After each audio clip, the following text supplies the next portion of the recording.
Welcome to my unboxing of a 1/43rd scale Minichamps Lamborghini LM002 from 1984 in black. So it's a resin model in a quite a nice Minichamps box because it's a Lamborghini branded, a bit wider than the usual box, I would say.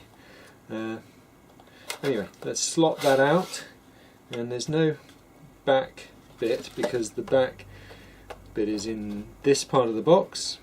So let's see, how's that going to come off? Okay, that's just going to come apart. So this is a second-hand model, so someone's had this already, but that's there to protect the aerial, I guess.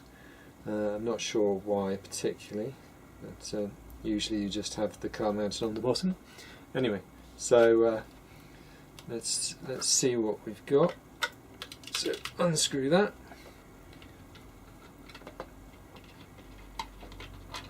Right, okay, that's coming off. Okay, so the box inlay has got a negative image of the back end of the vehicle. So there's the spare tyre on the back, there's the rear light cluster, and these are the rails around the luggage compartment or rear deck pickup section.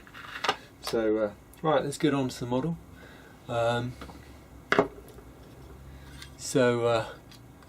This is from the 80s, of course. The actual vehicle, the model itself, will have been produced sometime since 2015, I guess. I'm not sure when it came out, but in black, so it's a little bit hard to see the detail, but you've got rail around the edge. It is a well-detailed car.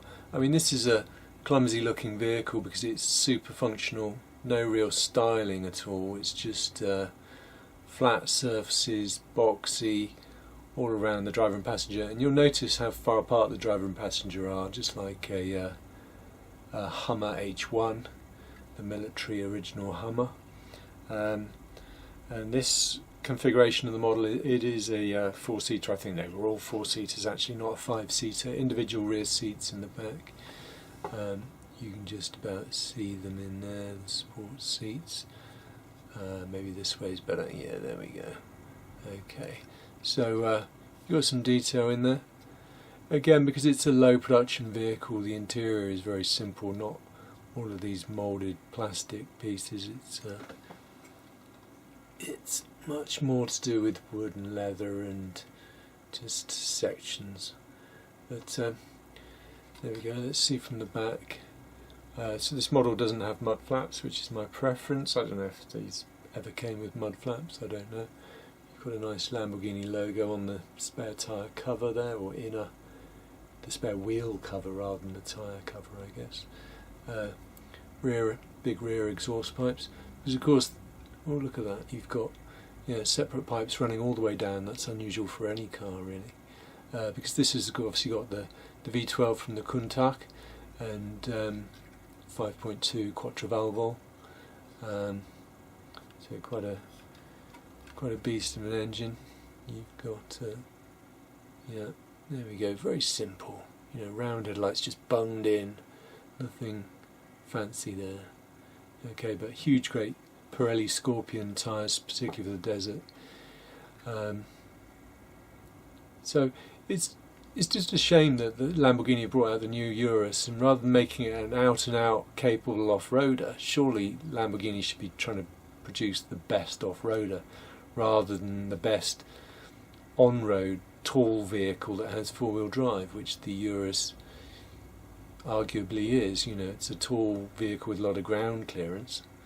I mean, it's what people want, but something like this would have been cool, or something like a trophy truck from the Baja racing in Mexico. Something like that would have been excellent, with high travel suspension, high revving engine, lightweight. They could have done something like that, but no, they just badge engineered a Volkswagen basically. Anyway, there we go, lovely model. Pleased to get that. Adds to my selection of 80s vehicles. I'm a bit of a fan of 80s vehicles due to my age. Anyway, do subscribe to the channel, and do like or dislike this video. Do have a look at my eBay system, buynowsearch.com. It's a way you can find models like this that are fixed price items, so non-auction items, because of course a fixed price item can be sold pretty quickly and you can miss it. So the Buy Now search system emails you your results promptly when an item is listed. Anyway, thanks for watching.